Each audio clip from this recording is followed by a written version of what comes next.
Been a while since I've done one of these, huh? Anyway, changing your mind, am I right? Originally, my next video was, gonna be a bit of a long one. It might take a while to get out, and I was just gonna play this FNAF fan game for fun, since I honestly haven't done that for a while. But then I decided to play the FNAF fan game for fun. He's very sensitive to light. Holy crap, I gotta make a video about this. Five Nights at Freddy's Fazbear's 1985, otherwise just shortened to Fazbear's 1985, is a game created by ZBlue that was released on April 17th of 2026. Only insert number of days on the screen here ago at the time of uploading this. Being a playable concept what a FNAF game set during the Unwithered's time on stage would potentially be like. It is admittedly a very popular premise for fan material, and for good reason in my opinion. This take looked very interesting to me and I thought I may as well give it a shot, you know? Obviously this contains spoilers for the game, though I would highly recommend you give this game a shot if you haven't already. It is absolutely amazing and is totally worth going in blind. So, this is your last chance to leave the video and play the damn game yourself, and come back when you've got a taste of what I mean.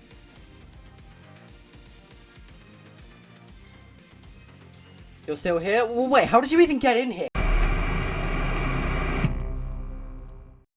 The earliest piece of material I could find on this game, at least on the Game Jolt page, was this recorded preview of Night 7, which I don't really have a lot to say about, so we're skipping past this. After that, there was a glimpse at the tips menu, and then this image of all the main animatronics staring at the camera. That's actually really cool, I think, a very neat little reference to the FNAF 1 trailer. Sucks it's not on the actual game though, it would have been a really cool Easter egg, maybe on like Night 6 or 7 or something. Then there's more preview footage moving past that, and a leak of the game's tip screen. It's kinda basic, all things considered, but it also kinda gives me vibes of Ultimate Custom Night. We also get to see a glimpse of two extra characters, one of which being Spring Bonnie, the other character left in the shadows. Skipping past a few things I want to talk about in their own independent sections, we get a glimpse of the puppet's eye for some reason, and then move on to this release date screen, giving us a glimpse at Spring Bonnie alongside showing us when the game is scheduled to release, being April 16th of 2026. I thought I said this wrong. Oh, the game was delayed! There's also a few images included on the image gallery of the Game Jolt page that I feel are worth mentioning. The first being this screen of all the Unwithered standing there, being a nice little homage to the official full body renders of a few of Scott's characters, for like court document stuff that happened a while ago. I don't remember the nitty gritty details of it all, but it definitely happened, I know that much. Then there's this teaser, showing a scene very reminiscent of that one scene from the FNAF 3 trailer with the words "just a game" in the corner.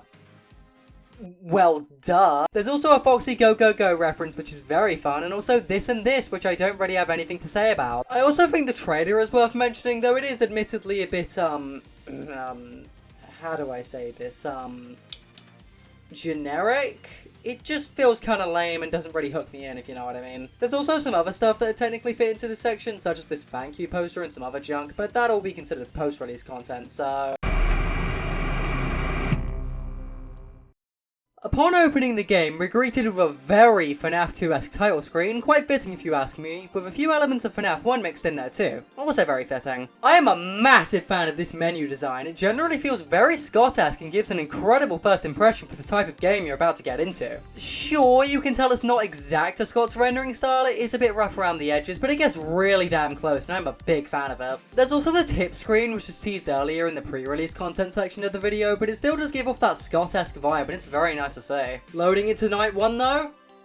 Oh, this is peak. This game leans really hard into being what's essentially a combination of FNAF 1 and 2, with even the office reflecting such a thing. With the FNAF 2 hall and vent in front and to the left of you, and a doorway reminiscent to FNAF 1 to your right. Unfortunately though, this game does suffer from FNAF 2 syndrome, we'll delve into that in a sec, but first, I want to talk about this game's presentation. Because holy shit does this game have good presentation! It's extremely similar to Scott's art style, and I am genuinely baffled at how they pulled it off. Of course, as I said when talking about the menu, it's definitely a bit rough around the edges here and there, but boy does it get extremely damn close. Some of my favourite renders absolutely being the kitchen in the East Hall. It's also a really nice detail that you can see Freddy's eyes glowing in the arcade camera, I think it is. Generally, all of the renders of the animatronics in the arcade look super cool and creepy to me, especially Bonnie's. Also, all of Freddy's renders in the game strike me very well. They've absolutely struck a perfect balance between his intimidation in FNAF 1 and that uncanny dead-eyed stare he has in FNAF 2, and it is a treat to see. All of the rooms feel so detailed and lived in, the place feeling like it's actually a successful restaurant during the day,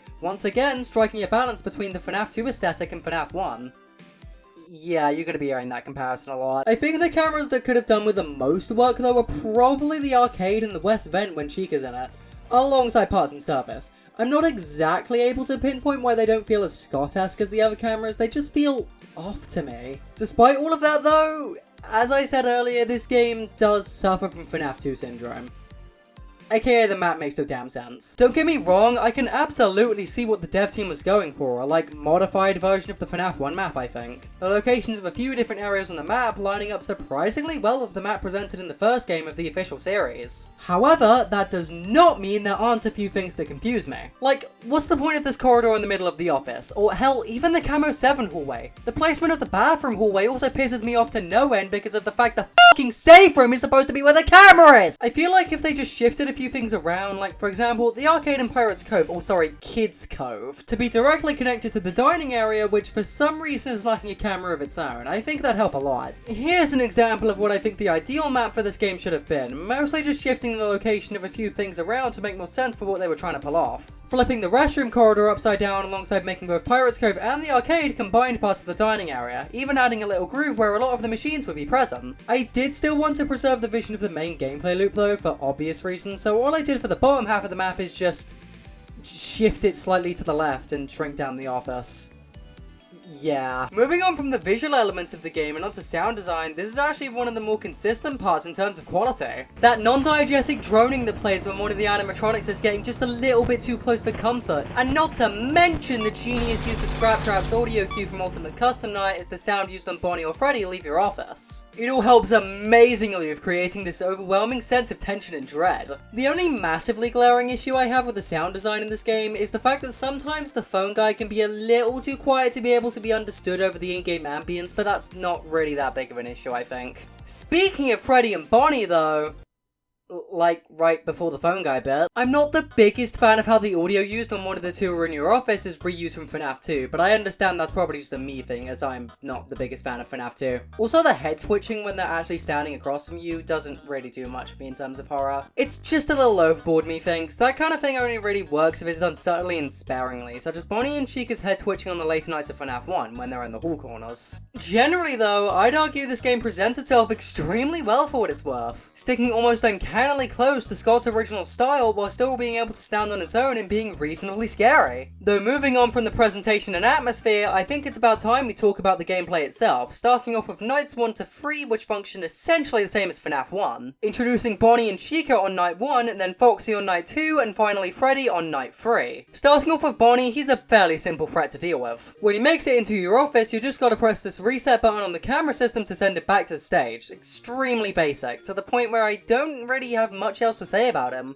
The only real criticism I have is that it would be nice if you could see him in the doorway before he attacks, but that might just be a me thing. As for fucking hell, dude, voice crack of the century! As for Chica, she'll eventually head for the vent to the left of your office and go inside. All you gotta do is flip up your camera panel and seal the vent, then wait for the audio cue of her leaving. Extremely simple, much like Bonnie, but I am a big fan of it purely because it eliminates the main issue of night 1 of FNAF 1 and arguably a lot of FNAF fan games, in which you don't actually have a reason to check the camera system on night 1, and it's really nice that Chica, and now that I think about it, also Bonnie, both have the mechanics involve using your camera to send them away, so you actually have an incentive to check it during the night. We then move on to night 2, which introduces Foxy, who functions as essentially a combination of his mechanics in both FNAF 1 and FNAF 2. He'll slowly peek out of his cove, and to keep him from rushing to your office hall, you need to use the camera flashlight to make him retreat back behind his curtain. It's admittedly a very bare bones mechanic, I don't really have much to say about it, but I'd say it's pretty much the only logical option for a fan game like this, taking elements from both FNAF 1 and FNAF 2 while putting your own spin on things, without just stealing directly from FNAF 1 or FNAF 2. The one last thing I want to mention about Foxy is that when he eventually does make it to the corridor in front of your office, you can't actually flash him away at that point. You just gotta hope you reach 6 AM before he rushes you, with such a thing being very reminiscent of when Mangle gets in your office in FNAF 2.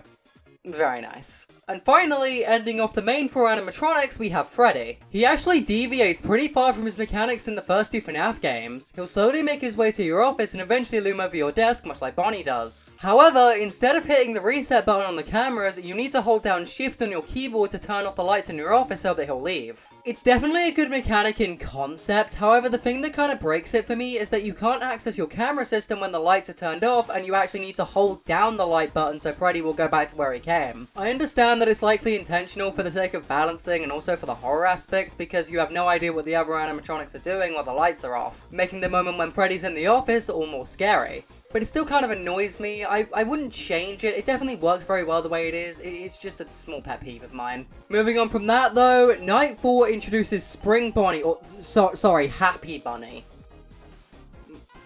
Why is he called that? In my eyes, Spring Bonnie is the most complex character in the whole game. They'll appear around 2 AM on Night 4, starting in the backstage and periodically leaving with an audio cue, entering either the corridor to the right of your office or the main hall directly in front of you. If they appear in the right corridor, just wait for him to be visible when you press the light button and flash him a few times to send them away. However, if they appear in the corridor in front, you just need to search through the cameras for his banjo, for some reason. Although it doesn't make much sense, both the banjo and Spring Bonnie moving despite William not being dead yet, their inclusion is very nice and absolutely a worthy addition to the roster and gameplay loop. I will admit I did at first have some trouble with his mechanics when I was just starting out with Night 4, both a mix of me not understanding his mechanics at first and failing to balance everyone else's. Eventually though I got the hang of it, the game actually getting to be super fun at that point. Not that it wasn't fun before or anything, it was just more fun when Spring Bonnie got added into the mix. There was less time for me just waiting around for stuff to happen, as Spring Bonnie adds a lot more nuance to the game with them around. A lot like our next character introduced on Night 5. Though before we talk about said character that is introduced on Night 5,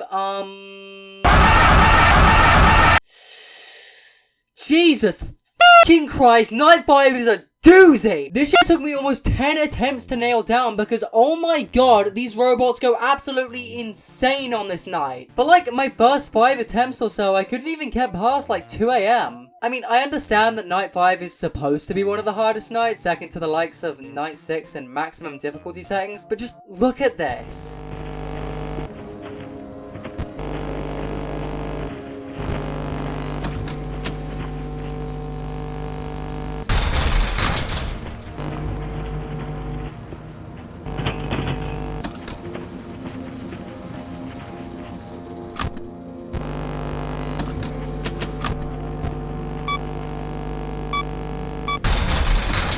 This doesn't feel very fair to me, to be honest. To be fair though, I didn't actually play this game on the latest release. As of writing this, the final update for the game has dropped. It's mostly just bug fixes and the likes to my knowledge, and I played before that ending up releasing, so I'm not sure, I don't know. And now, back to the show! Night 5 introduces the 6th and final character to the main 5 nights. Golden Freddy. Null.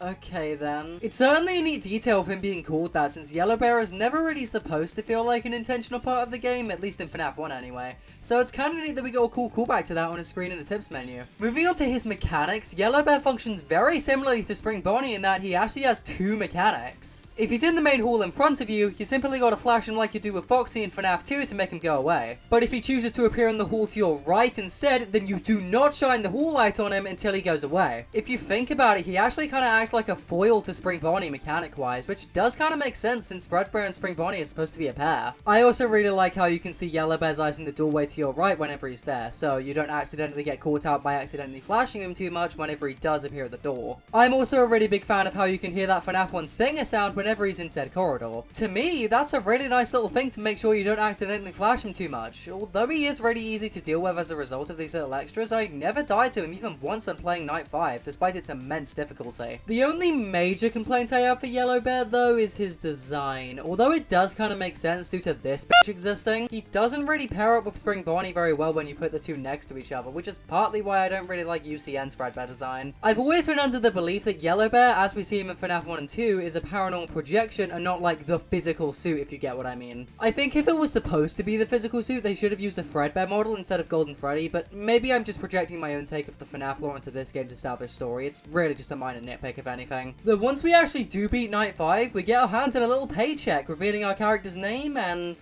not really a lot else, honestly. And then there's Night 6, which, yeah, this is kind of bullshit. Now, hold on.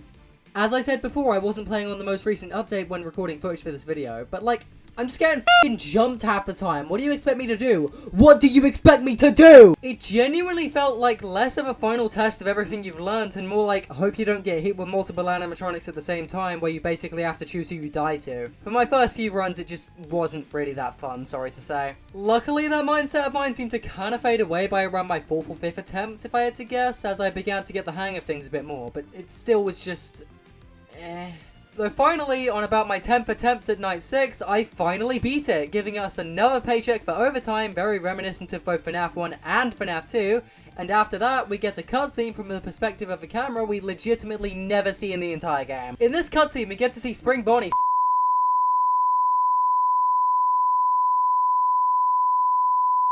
It's genuinely a really creepy little cutscene and a great way to wrap up the main story, I think. Now, this would be the bit where I move on to the extras menu, but at the time of writing this, I now realize I've neglected to properly talking about the phone calls. Well, besides the small mention when talking about the sound design, but that's not the point. It's really nothing that special. Fairly average and about what you'd expect from a game like this, simply explaining the animatronics mechanics and dropping a few lore tidbits here and there. The Night 6 phone call is definitely unique though, in which we get to hear the voice of a little girl yapping about something. I honestly don't remember. And with how goddamn quiet the phone calls in this game are in contrast to all the other audio cues, I don't think I can understand what she's saying half the time. Moving on from the absurdly quiet phone calls, however, there's also the extras menu. There's really not much noteworthy stuff here. We get to see the character designs, jump scares, behind the scenes content, sheets, and the game's credits. Starting off with the character designs, they're literally just the wizards from FNAF 2, but not withered.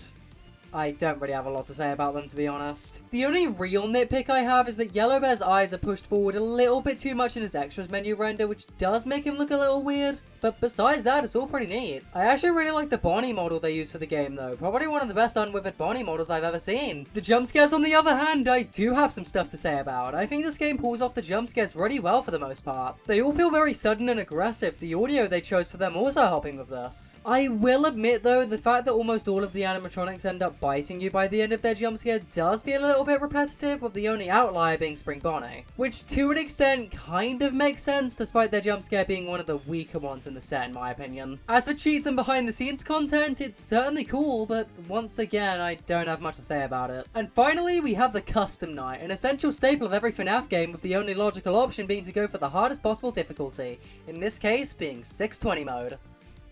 Yeah, you can get f***ed if you think I'm doing that. Okay, that's a lie. I did decide to give it one really good go. You know, just to get like a feel for it, which...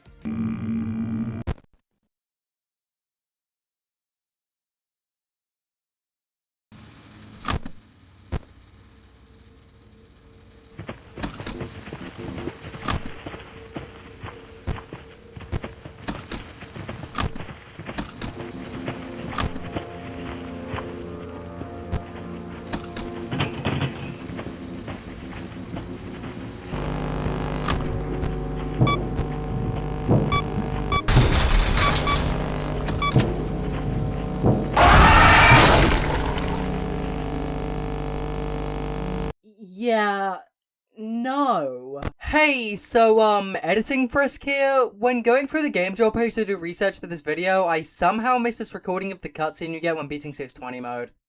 Somehow. I'm not gonna show it directly for the same reasons I didn't go into specifics about the Night 6 cutscene.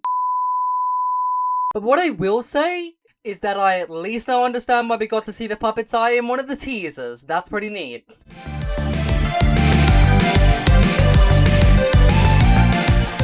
And I think that's about everything this game has to offer. Overall, it's genuinely a really good experience and would honestly consider it one of the best FNAF fan games I've played in a long time. Hell, I'd probably even put it on a similar level to the original Five Nights at Candy's. Somehow capturing the vibes of both FNAF 1 and FNAF 2, combining them in a very effective and fun way in both gameplay and general aesthetics, making for an extremely high quality experience.